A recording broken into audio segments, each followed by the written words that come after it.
Gloire à Dieu. On va se lever, si vous voulez bien, pour lire les Saintes Écritures. Alléluia. Gloire à Dieu. On va, si vous voulez bien, donc ce matin, aller dans ce grand message, particulièrement concernant les vainqueurs. Alors, il y a intitulé « Des principes chez un vainqueur ». Nous allons lire particulièrement 2 passages. Un passage dans Genèse, chapitre 37, et nous lirons ensuite un autre passage dans les Actes des Apôtres, au chapitre 7. Genèse 37, le premier passage, à partir du verset 12. Cela concerne Joseph, donc rappelez-vous son histoire dans l'Ancien Testament. Genèse, chapitre 37, verset 12. Les frères de Joseph étant allés à Sichem pour faire paître le troupeau de leur père, Israël, c'est-à-dire Jacob, dit à Joseph, « Tes frères ne font-ils pas paître le troupeau à Sichem? Viens, je veux t'envoyer vers eux. » Et il répondit, « Me voici. » Israël lui dit, « Va, je te prie, et vois si tes frères sont en bonne santé, et si le troupeau est en bon état, et tu m'en rapporteras des nouvelles. » Il l'envoya ainsi de la vallée d'Hébron, et Joseph alla à Sichem. Un homme le rencontra, comme il était en train d'errer dans les champs, en train de chercher ses frères. Il le questionna en disant, « Que cherches-tu? » Joseph répondit, « Je cherche mes frères. Dis-moi, je te prie, où ils font paître leurs troupeaux. » Et l'homme dit, « Ils sont partis d'ici, car je les ai entendus dire, allons à Dothan. » Joseph alla après ses frères, et il les trouva à Dothan. Ils le virent de loin, et avant qu'il fût proche d'eux, ils complotèrent de le faire mourir.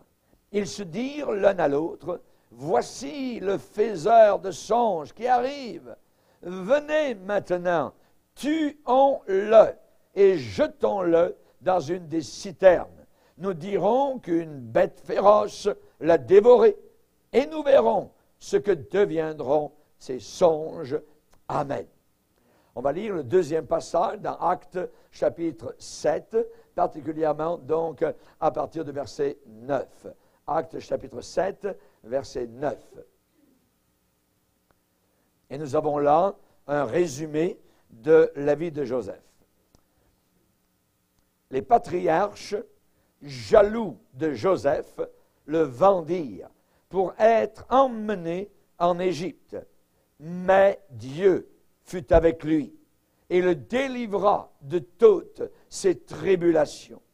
Il lui donna de la sagesse et lui fit trouver grâce devant Pharaon, roi d'Égypte, qui l'établit gouverneur d'Égypte et de toute sa maison. Amen.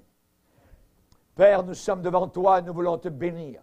Nous voulons te glorifier, toi, le grand Dieu vivant, le grand Dieu trinitaire, Père, Fils et Esprit. Nous te bénissons du bas de la terre et nous savons que tu as dit, là où 2 ou 3 réunis en ton nom, alors ta présence est là.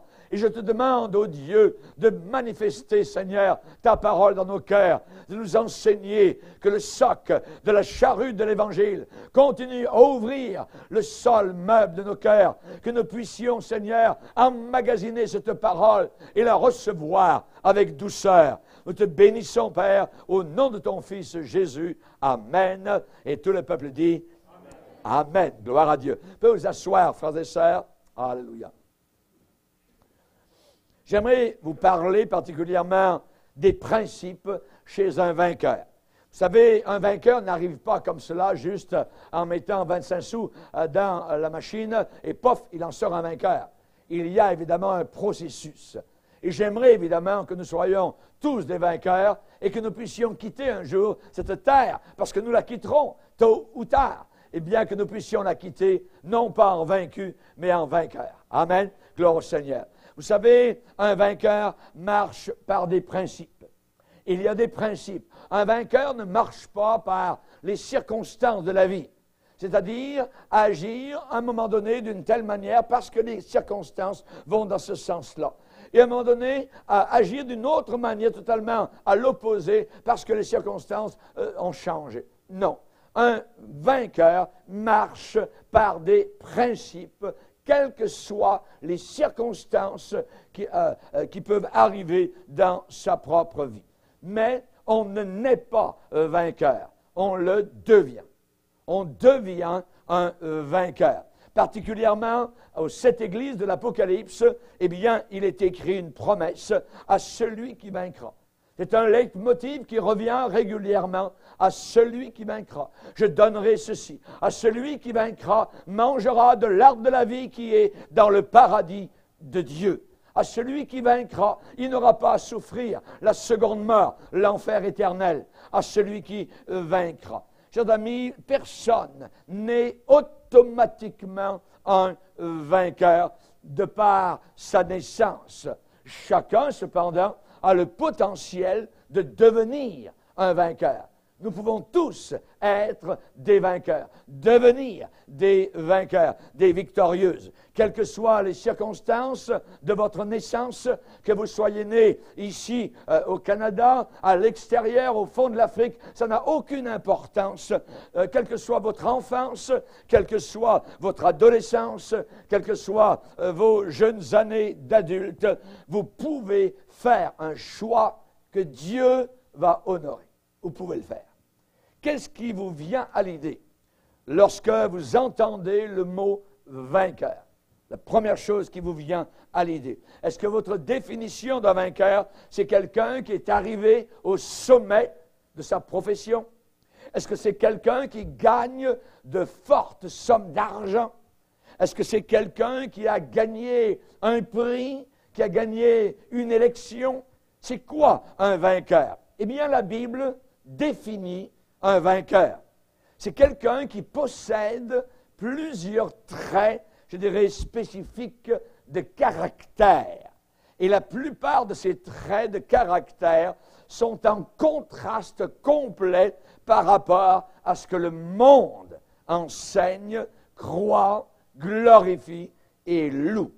Vous savez, dans des moments où vos espoirs sont totalement écrasés, dans les moments où vous vous sentez totalement abandonné, dans des moments où vos yeux deviennent une source d'eau, littéralement, qui ne tarit ni le jour ni la nuit, lorsque vous vivez des moments où votre cœur est brisé, où votre vie semble un cauchemar duquel vous n'arrivez pas à en sortir, quand vous vous sentez totalement trahi, voyez, rejeté, même faussement accusé, j'aime vous dire que Dieu est là. Dieu est présent. Dieu a dit à ses disciples, « Je suis avec vous ». Ça veut dire qu'il est là, avec nous, qui souffrons, qui sommes rejetés, qui sommes incompris. Et parce que Dieu est là avec nous, et parce que Dieu œuvre en vous, et parce que Dieu vous voit, et parce que Dieu déverse quand même sa grâce et sa bénédiction sur vous, alors vous pouvez sortir, je dirais, de toute situation en grand vainqueur aux yeux de Dieu. La plus grande victoire qui a eu lieu sur la planète Terre semblait une défaite totale. Je n'ai qu'à me tourner spécialement vers la croix du Calvaire. Cet homme qui a été cloué semblait une défaite totale, un échec total, alors qu'en réalité, aux yeux du Seigneur éternel, c'était la plus grande des victoires que venait d'accomplir Jésus-Christ à la croix de Golgotha. Alléluia.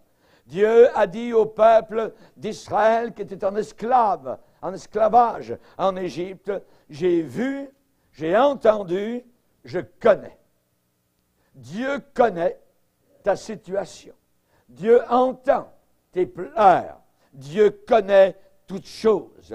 Les voies de l'homme sont devant les yeux de l'Éternel qui observe tous ses sentiers. Dieu te voit du matin au soir, il te voit dans ta chambre, il te voit au grenier, il te voit dans la voiture, il te voit au travail, il te voit partout où tu peux te trouver. La Bible dit, il observe tous nos sentiers. Il les observe, il regarde, voyez. Et j'aimerais vous dire que cette même Bible me dit qu'il n'y a aucune épreuve, aucune tentation qui ne soit arrivée, qui n'ait pas été humaine. Toutes les tentations sont humaines, mais Dieu, qui est fidèle, ne permettra pas que vous soyez éprouvés plus que vous ne pouvez le supporter. Il connaît notre point de rupture. Il sait le moment où nous allons craquer et il ne permettra pas que vous soyez éprouvés au-delà de ce que vous pouvez supporter.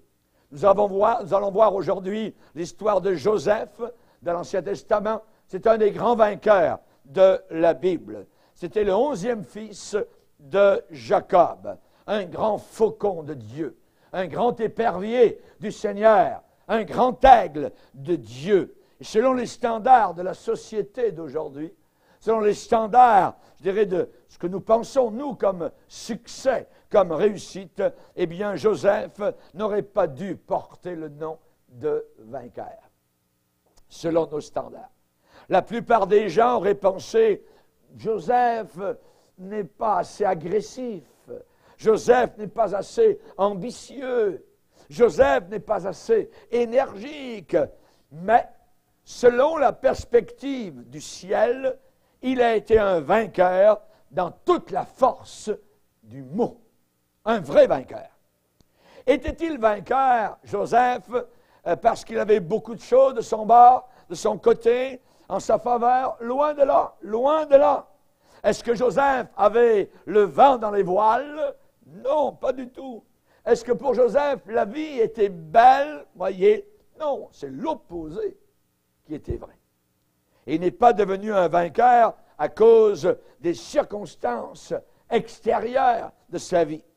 Il n'est pas devenu un vainqueur à cause des faveurs données par les autres ou des coups de pouce, comme dans le monde. Voyez, on n'a pas besoin de passer par tous les échelons, mais moi, je vais te faire arriver directement. On connaît comment aujourd'hui ça fonctionne quand quelqu'un est dans la manche de l'autre, quoi que ce soit, les fameux coups de pouce, ça arrive jamais pour Joseph. Personne pour lui donner un coup de pouce. Et pourtant, il est devenu un vainqueur. Mais il a été un vainqueur, j'aime vous le dire, à cause de ce qu'il était véritablement à l'intérieur de son cœur. Il est devenu un vainqueur à cause de la façon par laquelle il a réagi aux circonstances de sa vie. Nos réactions sont très importantes. Comment je réagis face aux difficultés de ma vie? La vie de Joseph est un exemple de deux principes importants dans la parole de Dieu. Le premier principe, c'est que Dieu nous aide dans nos détresses. Il nous aide. Il est un helper. Il nous aide quand ça va mal. Il ne nous laisse pas tout seuls. Il vient quand on lui demande son aide à cause de Jésus-Christ. Et le deuxième principe, c'est que Dieu nous nomme vainqueurs quand nous réagissons à la vie de la façon avec laquelle il nous dirige à répondre. Qui était Joseph? C'était le premier-né, le bébé, le premier-né de Rachel. Rachel, la femme bien-aimée de Jacob. Et Jacob a eu ce bébé, donc, dans sa vieillesse. Joseph était un bébé, Joseph était tout petit, ensuite il a commencé à marcher, il est devenu un jeune garçon, voyez, et il était le fils que Jacob et Rachel aimaient tous les deux. Tous les deux l'aimaient beaucoup. Puis est arrivé quelque chose, c'est que la maman est morte. Rachel est morte en donnant naissance à leur deuxième enfant, au frère de Joseph, Benjamin. Elle est morte. Et Joseph était donc le fils, est devenu le fils favori d'un père indulgent. Et ce père, Jacob, un jour, lui a fait une tunique de plusieurs couleurs, un beau vêtement de plusieurs couleurs, une tunique, un costume très beau, un costume orné, décoré, préparé pour un prince. Pour un prince. C'est un signe, voyez, parce qu'il avait des demi-frères. Il avait des demi-frères. Et c'était un signe qui voulait dire que le vieux père, eh bien, avait l'intention que lui, Joseph, devienne l'héritier principal. On connaît les histoires d'héritage, voyez, comment des familles se sont divisées totalement, sont haïes à mort, jusque devant les tribunaux, à se déchirer, donc, pour cela. Ce n'est pas, évidemment, nouveau, ce n'est pas d'aujourd'hui. Joseph a porté cette robe avec orgueil. Il n'avait que 17 ans. 17 ans. On ne connaît pas beaucoup des choses de la vie à ce moment-là. Évidemment, cela a créé la jalousie et la moquerie de ses frères. Non seulement Joseph semblait favorisé par le vieux père Jacob, mais en même temps, il semblait que Dieu était en train de le favoriser. Voilà que soudain, ce jeune homme de 17 ans a deux rêves très importants sur son avenir, ce qu'il allait lui arriver plus tard. Et quelqu'un n'a pas besoin d'être un génie pour interpréter, évidemment, comprendre le symbolisme des deux rêves qu'il a eus. Dans un rêve, il a vu quoi? Dans le premier rêve, il a vu le soleil et la lune et 11 étoiles qui se courbaient devant Joseph.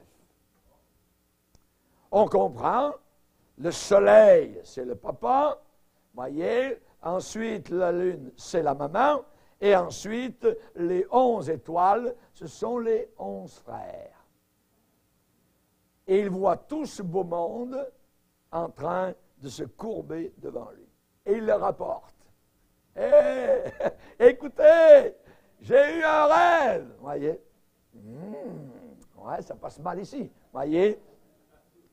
Le deuxième rêve, il va le raconter. Hey, mes frères, papa, j'ai eu un deuxième rêve. Oui, dis-nous-le. Eh bien, c'était des gerbes de blé qui se courbaient devant la mienne. Moi, j'étais une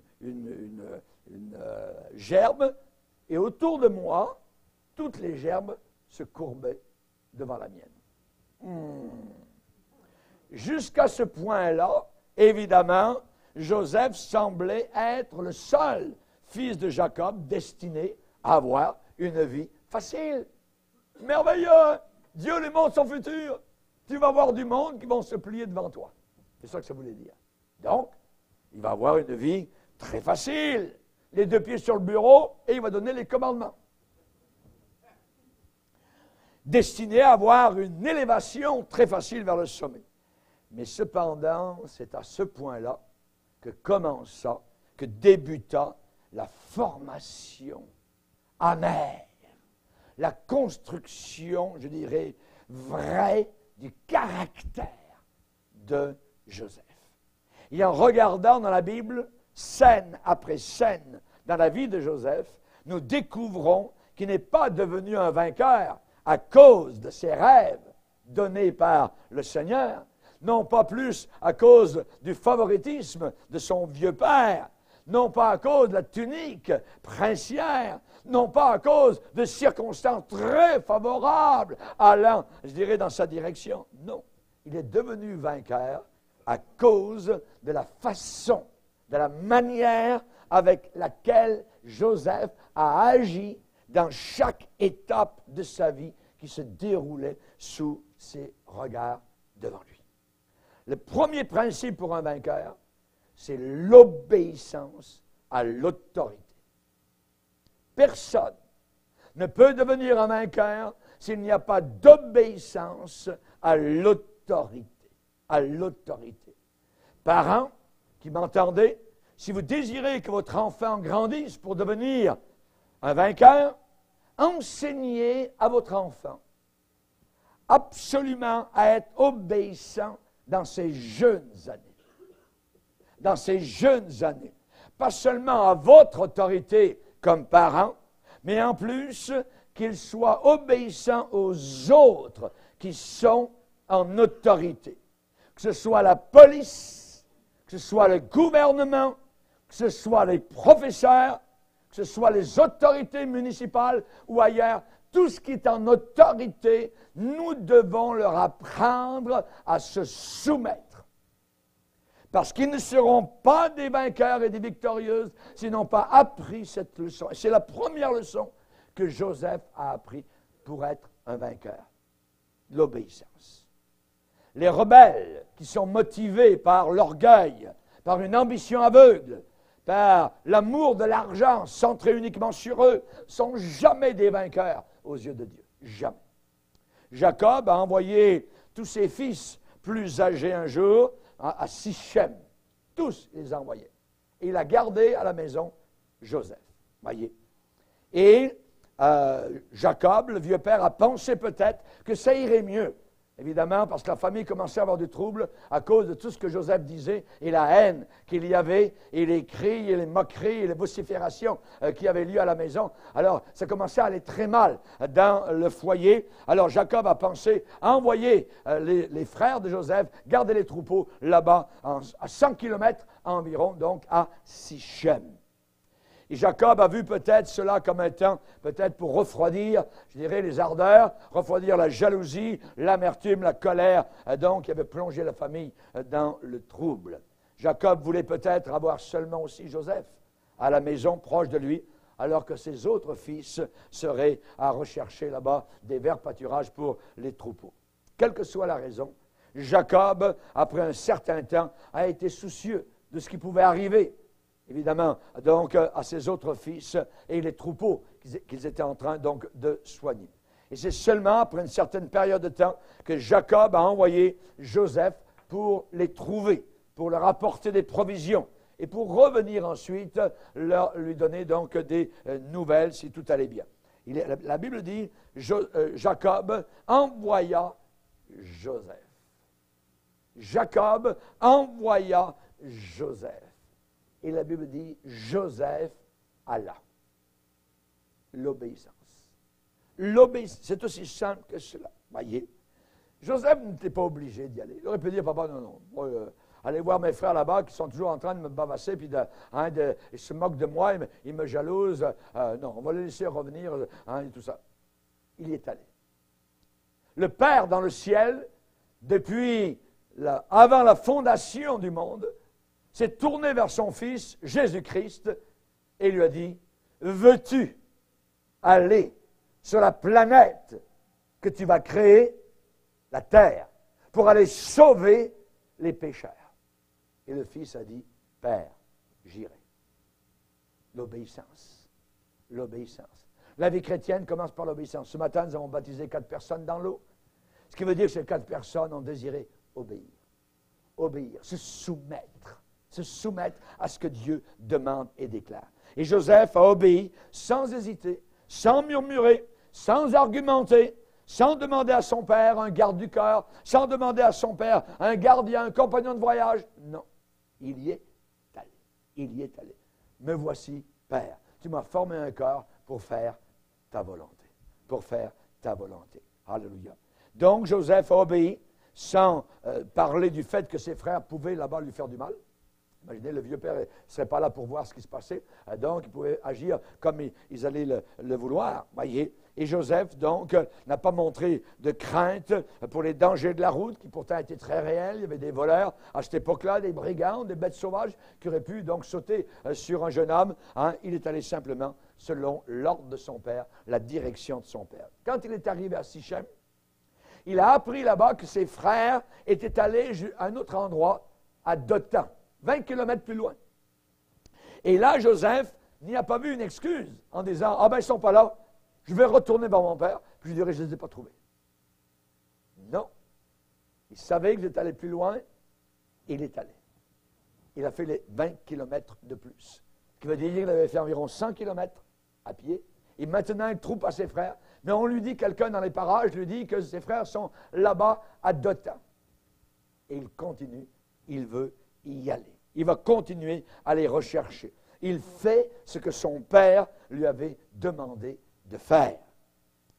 Et le père avait dit, va, je te prie, vois si tes frères sont en bonne santé et vois si le troupeau est en bon état et tu m'en rapporteras les nouvelles. Tu reviendras pour me rapporter ce que tu auras vu. Et il a voyagé il a marché les 20 kilomètres de plus, donc vers Dothan. Il a cherché ses frères jusqu'à ce qu'il les trouve. Jusqu'à ce qu'il les trouve. J'aimerais vous dire ce que nous entendons maintenant comme leçon, c'est que les vainqueurs obéissent à ceux qui sont en autorité au-dessus d'eux. Ils obéissent. Ils obéissent à ce qui leur est demandé. Et pas uniquement cela. Les vrais vainqueurs font ce qu'on appelle le deuxième mille. Le deuxième mille. Qu'est-ce que Jésus a dit dans Matthieu 5? Si quelqu'un te force à faire 1 000, fais-en 2 avec lui. Fais-en 2 avec lui. Vous connaissez les gars qui regardent au travail, regardent juste l'horloge, et déjà un quart d'heure à l'avance, ils sont prêts à partir, tout est pacté, vous voyez. Et il y a un autre genre de personnes, ce sont eux qui voient juste à -1, oh, il y a encore ça à faire. Et ça va leur prendre peut-être un quart d'heure de plus, ou encore 20 minutes de plus, ou une demi-heure. Et ils le font, ils restent pour accomplir ce travail qu'ils voient sous leurs yeux. Il y a 2 genres de personnes. Les vainqueurs font le deuxième mille. Ils font plus que ce qui leur est parfois demandé. Ils se donnent, non pas à 100%, ils se donnent à 110% à l'œuvre qui leur est assignée. Voulez-vous être un vainqueur, une victorieuse aujourd'hui aux yeux de Dieu? Alors accomplissez votre travail comme si vous le faisiez pour Dieu. Comme si c'était Jésus-Christ lui-même qui vous demande cela, de le faire. On va avoir un passage dans Colossiens, chapitre 3, verset 23. Colossiens 3. Éphésiens, Philippiens, Colossiens, chapitre 3, verset 23.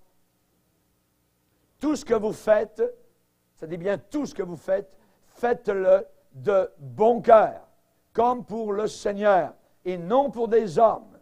Non pour des hommes, sachant que vous recevrez du Seigneur l'héritage pour récompense. Servez Christ, le Seigneur, car celui qui agit injustement recevra selon son injustice.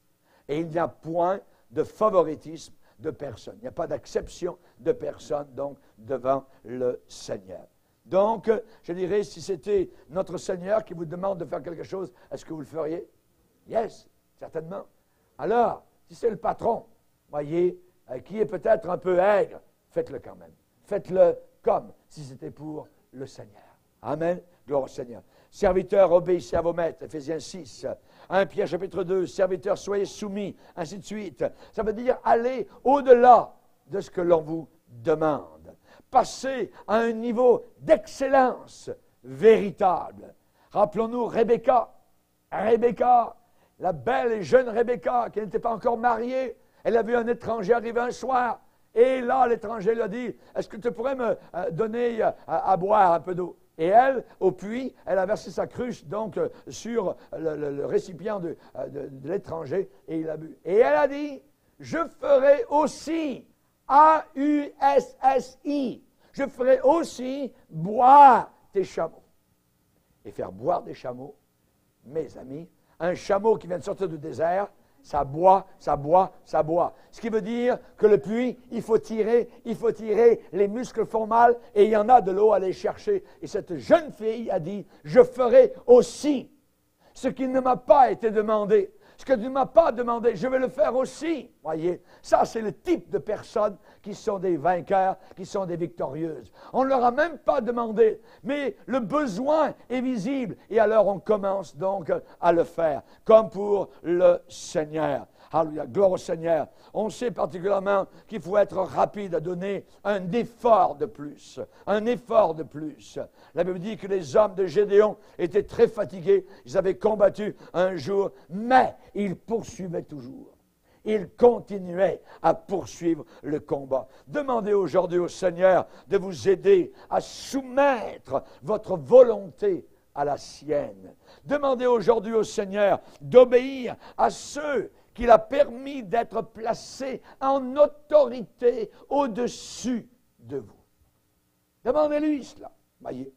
Ne soyez pas comme Ésaü, qui un jour a fait tout voler, il a envoyé en l'air son droit d'aînesse, il dit, ah, à quoi ça me sert, ce droit d'aînesse? La spiritualité, la Bible, ainsi de suite, prier. Hein? Non. Regardez le roi Saül, qui un jour a été confronté par le prophète Samuel, alors qu'il avait désobéi. Il dit à Samuel, « J'ai bien obéi. » C'est un menteur. C'est un menteur. Il n'avait pas obéi. Rappelons-nous Nadab et Abihu, qui étaient les deux fils, donc, d'un sacrificateur important de l'Ancien Testament, dans Lévitique chapitre 10. Il se dit qu'ils sont venus devant le Seigneur et ils ont offert du feu étranger, ce qu'il ne leur avait point ordonné, ce que Dieu n'avait pas ordonné, un feu étranger. Et on pense qu'ils sont venus à l'assemblée dans un état d'ébriété. Rendez-vous compte? Ils sont morts sur place. C'est un exemple pour tous les siècles. Rappelons-nous Marie, la sœur de Moïse, qui n'a pas voulu se soumettre à l'autorité qui était présente, Moïse. Et elle a dit, bah, Dieu parle aussi par nous, ainsi de suite, Moïse, ainsi de suite, pourquoi obéir à Moïse? Elle a commencé à bavasser, à murmurer dans le camp, voyez, et soudain la lèpre est tombée sur toute sa face. Elle est devenue lépreuse. Elle est obligée d'être exclue pendant un temps en dehors du camp. On sait que pour être un vainqueur, il faut obéir. Absolument, l'obéissance. La parole a une expression, elle dit l'obéissance de la foi. L'obéissance de la foi. Joseph a obéi. Le deuxième principe pour être un vainqueur, si vous êtes assommé, si vous êtes bouleversé par une situation qui vous arrive, inattendue, si quelque chose que vous ne méritez pas, quelque chose qui vous arrive, vous êtes totalement abasourdi, refusez de rester à terre. Refusez de rester par terre. Beaucoup de personnes restent par terre, sont KO, voyez, comme le gars sur le ring qui a été battu par un coup de poing de son adversaire, pouf, et il reste là. Ne restez jamais là. On peut recevoir des coups dans la vie. On peut faire face à toutes sortes de choses qui peuvent nous arriver, mais ne restez jamais. Refusez de rester par terre. Joseph a été un vainqueur parce qu'il a refusé de rester à terre. Quand Joseph a trouvé enfin ses frères, finalement ils sont là à Dothan, il trouve ses frères, voyez, leur accueil. Comment a-t-il été accueilli? Oh, loin d'être chaleureux.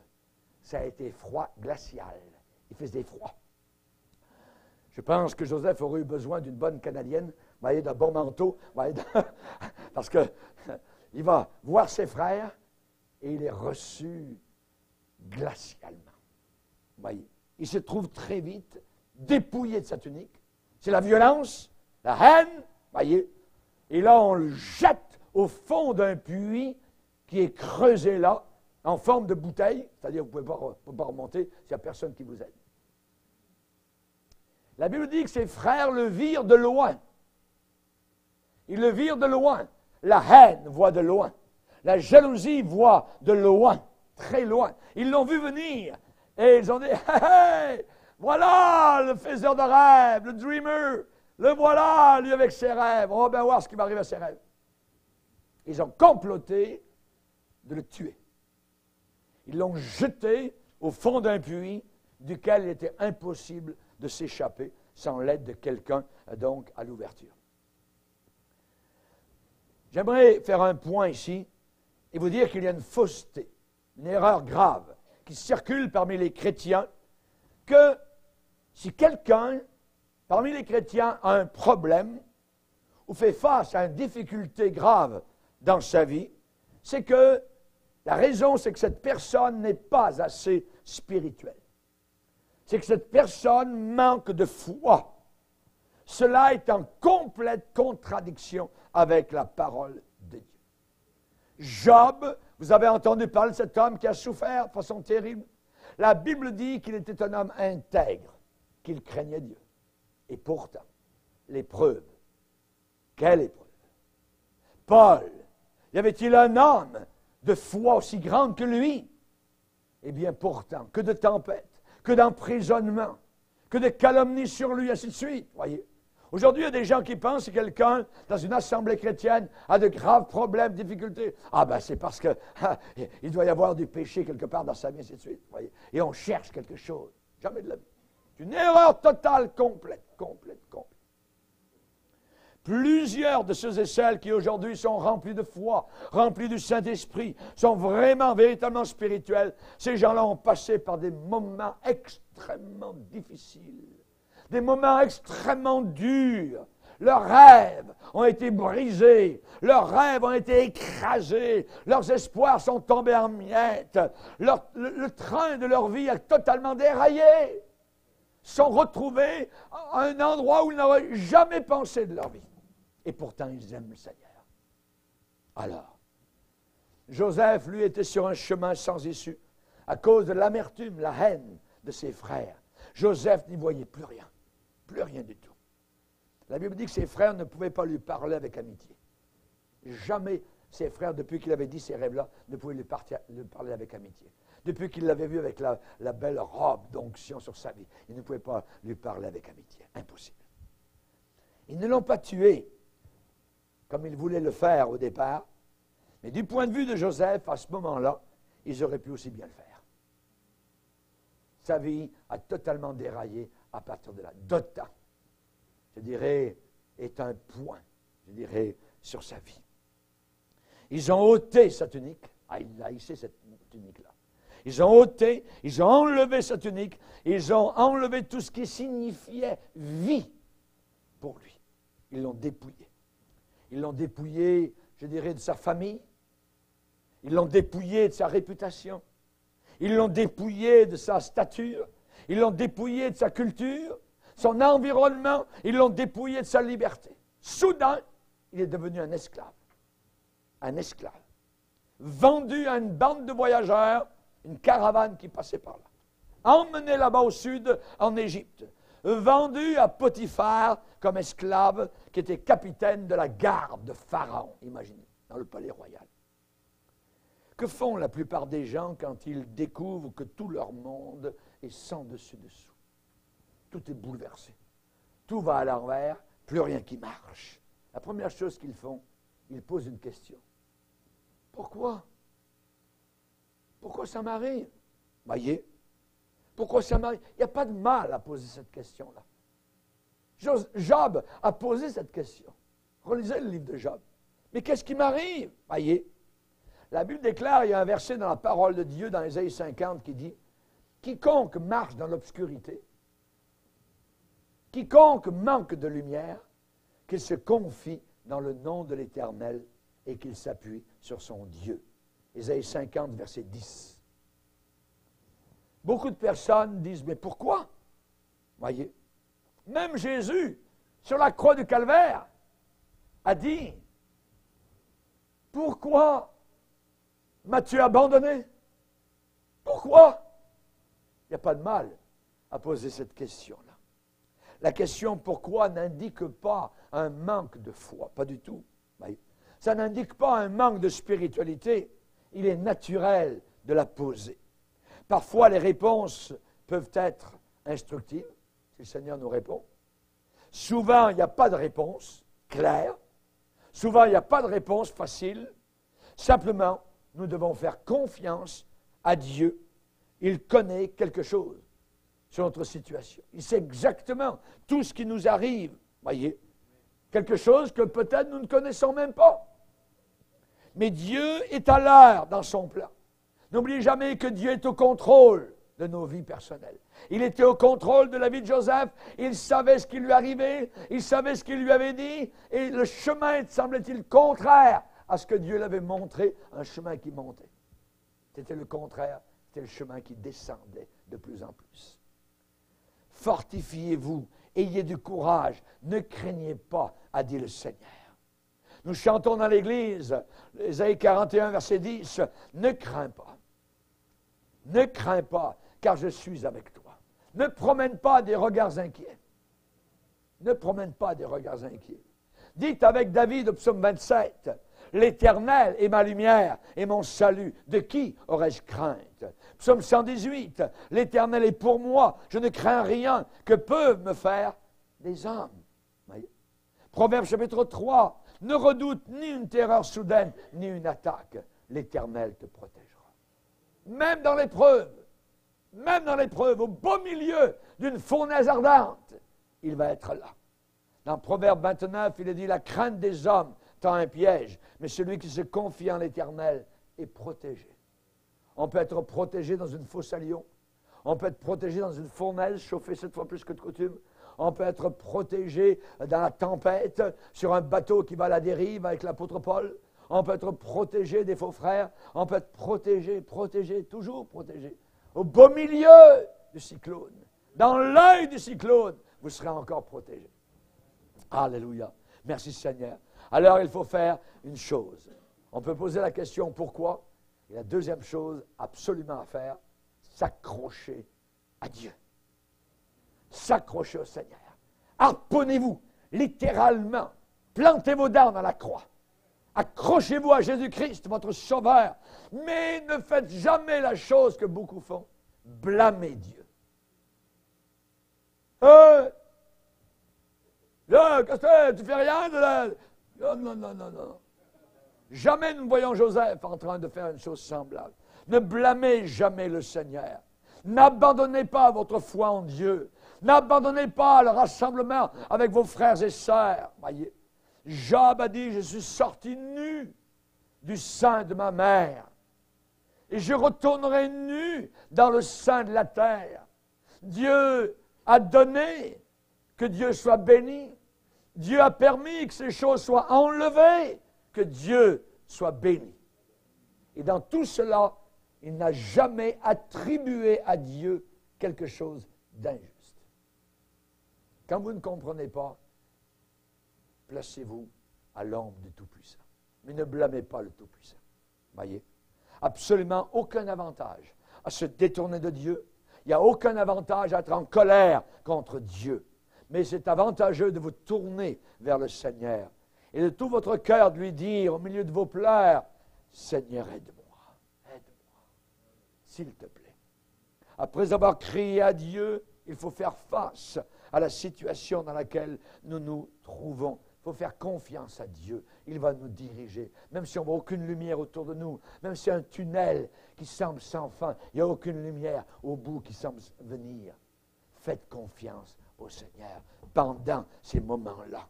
Ayez la foi que Dieu va vous fortifier, car ce n'est pas un esprit de timidité que Dieu vous a donné, mais un esprit de force, un esprit d'amour, un esprit équilibré, un esprit de sagesse.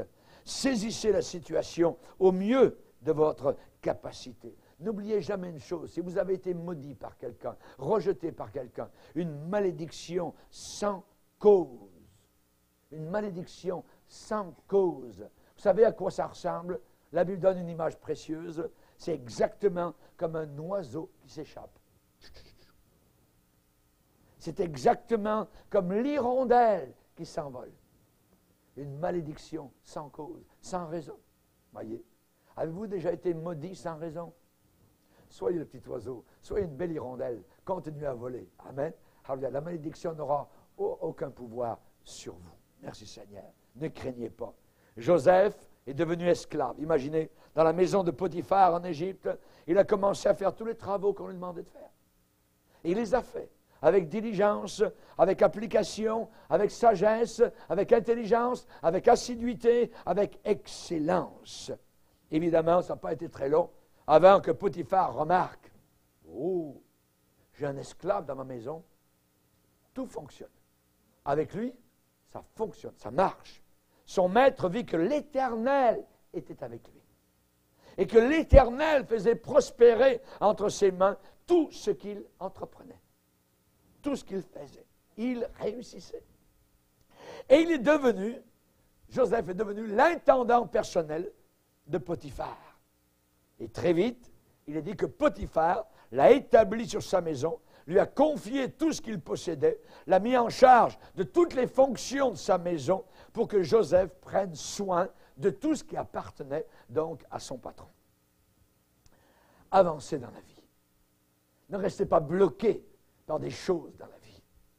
Avancez dans la vie en donnant votre meilleur pour faire les travaux que Dieu a mis devant vous. Tout ce que ta main trouve à faire, fais-le. Non pas pour les hommes, non pas pour un tel, mais fais-le pour Jésus, pour ton Sauveur. Alléluia. les biens de Potiphar ont commencé à prospérer grandement sous l'intendance, la direction de Joseph. Les vrais vainqueurs refusent de se laisser avaler par les circonstances négatives de la vie, mauvaises de la vie. Les vainqueurs refusent de croupir, voyez, se rouler dans la boue, de murmurer « Oh, si vous saviez ce qui m'est arrivé, oh, là, oh, vous ne savez pas !» Ça, c'est de la poubelle. Ça ne veut rien dire, ça, voyez. Nous avons tous souffert. Nous avons tous souffert à différents niveaux ici-bas sur la terre. Ce qu'il faut, c'est aller de l'avant, arborer un beau sourire, regarder vers Jésus. Quand on tourne vers l'Éternel les regards, le visage est rayonnant de joie et ne se couvre pas de honte. L'Éternel ne t'a pas abandonné, tu n'es pas seul. Ne vous vautrez pas dans la boue, ne vous souillez pas dans les murmures en blâmant Dieu. Jésus est venu pour guérir ceux et celles qui ont le cœur brisé. Oui, on peut demander à Dieu pourquoi. On peut demander, voyez, on crie vers Dieu. Aide-moi, Seigneur, voyez. Mais il faut se soumettre pleinement à la volonté de Dieu, même quand nous ne la comprenons pas. Même quand nous ne la comprenons pas. Il faut faire confiance à Dieu pour qu'il œuvre, qu'il agisse. Voyez, Joseph a commencé à rouler ses manches. Il dit, j'étais vendu, mes frères m'ont haï, je pourrais être à la maison, mon père ne sait même pas ce qui va t'arriver, il pense que je suis mort, ainsi de suite. Et là, je travaille, eh bien, on va travailler. Il s'est mis au travail, il a roulé les manches, il s'est plongé, il a creusé dans les travaux qui étaient devant lui, dans la maison de Potiphar. Demandez à Dieu qu'il vous donne le courage de vous relever toutes les fois que vous êtes assommés. Ça n'arrive pas une seule fois dans la vie. Ça arrive, voyez, on se relève, voyez. De nouveau, on se relève. Vous avez déjà vu dans les fêtes foraines, quand on tire sur les petits bonhommes, là, pouf, pouf, pouf, ils reviennent tout de suite après. Voyez. Amen. Le vainqueur, c'est comme cela. On se relève. Tout de suite, avec la grâce de Dieu. Et j'aimerais vous dire autre chose aujourd'hui en terminant, particulièrement pour être un vainqueur. Il faut avoir l'intégrité de dire non à la tentation. De dire non à la tentation. Après que Joseph a été un certain temps, je dirais un nombre d'années dans la maison de Potiphar, peut-être on pense en 8 ans ou 10 ans, on ne sait pas exactement, la femme, la patronne, la femme de Potiphar a porté le regard sur lui. Oh, bel esclave, bel animal. Un esclave était un animal aux yeux des Égyptiens. En Égypte, c'était la luxure, c'était vraiment la débauche. Pas étonnant que Dieu a jugé l'Égypte, voyez. Et la femme du patron a porté les regards sur l'esclave. L'a remarqué. Joseph a environ 28 ans. La Bible dit, or, Joseph était beau de taille, bel homme, bien bâti, beau de figure, beau de visage, très agréable, charmant. Pas charmeur, charmant. Bien bâti, belle démarche. Les femmes égyptiennes de cette époque-là avaient beaucoup de liberté. Elles étaient libertines. Dans tout le pays, évidemment, c'était la promiscuité sexuelle. Et selon l'esprit des choses qui régnait à ce moment-là, pas étonnant que Mme Potiphar a débuté une sérieuse campagne pour séduire Joseph. Couche avec moi. Viens dans mon lit. Viens dans ma chambre. Réponse de Joseph. Mon patron, ton mari, ne m'a rien interdit, sauf toi, parce que tu es sa femme. Comment ferais-je un aussi grand mal? Mal! Et comment pécherais-je contre Dieu? En allant dans ton lit. Notez la petite phrase, pécher contre Dieu. Toute une génération a besoin d'entendre cela aujourd'hui. De concubinage, de promiscuité. Premier soir, ils sont dans le lit, ça se vautre. Et s'ils ne se repentent pas de leur péché, ils descendent directement vers l'enfer éternel. Joseph, lui, était soucieux en premier de sa relation avec Dieu, ce qui donna à Joseph son intégrité, sa foi en Dieu. Sans la foi, il est impossible de plaire au Seigneur. Donc sa fondation morale, quelle est ta fondation morale? Quand le diable arrive, quand la séduction arrive, quand l'été arrive, quand le dénuement des femmes et des jeunes filles sont autour de toi pour te séduire, que fais-tu? Quelle est ta réaction? Quel caractère possèdes-tu? Comment résistes-tu contre la tentation? La Bible dit que Dieu donne son Saint-Esprit à ceux qui lui obéissent. 1 Pierre, afin qu'ils deviennent obéissants. 1 Pierre, 1er chapitre, verset 14, comme des enfants obéissants. Ne vous soumettez pas aux convoitises que vous aviez autrefois quand vous étiez dans l'ignorance. La religion pure et sans tache, c'est de se préserver des saletés du monde, de la poubelle puante, de ce fumier de monde dans lequel nous sommes. Joseph peut avoir été flatté. C'est la patronne qui lui dit cela. Lui est un esclave. Il faut se soumettre. La patronne lui demande d'aller au lit. Joseph peut avoir ressenti un certain boost dans son ego. Oh, elle me regarde. Il peut avoir senti monter en lui peut-être un certain désir. Une femme ouverte. Madame Potiphar. Joseph est en santé. Il est normal. C'est un gars dans la vingtaine.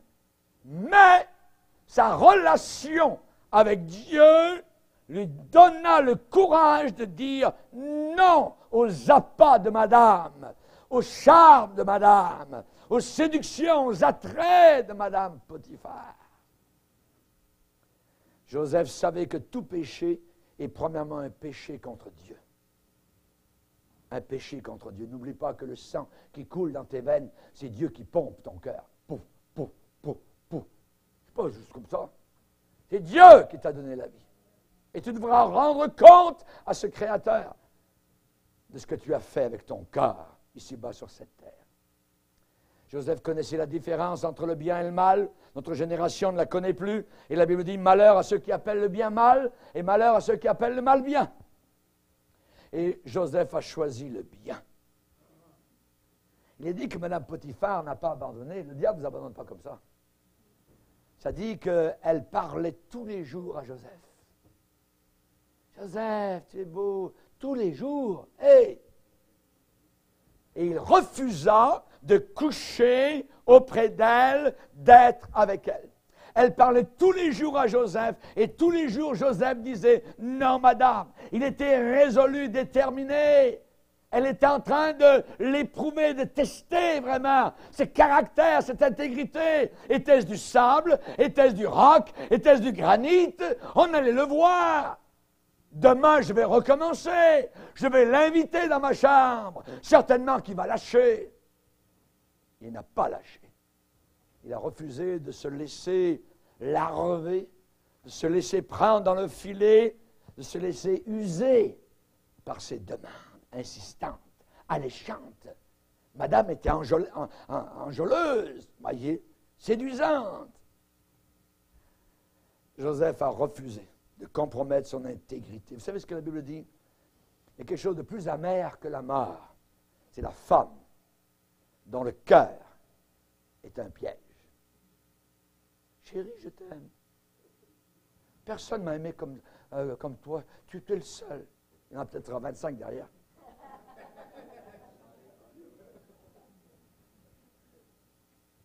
Plus amère que la mort, la femme dont le cœur est un piège et un filet, et dont les mains sont des liens. Celui qui est agréable à Dieu lui échappe, mais le pécheur est pris par elle. Finalement, Mme Potiphar était tellement obsédée avec l'idée d'avoir une relation sexuelle avec Joseph, un jour, elle a attrapé son vêtement. Oh, mon esclave, vous va venir. Oui.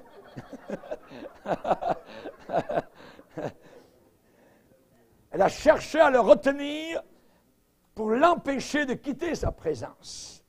Et cependant, Joseph a préféré se libérer de son vêtement. Sortir en slip dans la cour. Hein? Imaginez. Si au Québec, on est en barbette, ouais.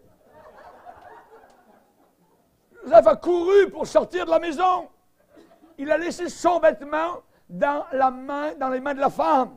Il a refusé de s'abandonner, de tomber dans le péché. Comment résistes-tu au diable? Quelle manière? Comme Joseph. Il lui laissa son vêtement dans la main et il s'enfuit dehors. La Bible dit, fuis les passions de la jeunesse. Fuis les passions de la jeunesse. Si donc quelqu'un se conserve pur, il sera un vase d'honneur, sanctifié, utile à son maître et propre pour toute bonne œuvre. Alléluia. Vous savez, c'est la deuxième fois dans la vie de Joseph où il a perdu son vêtement.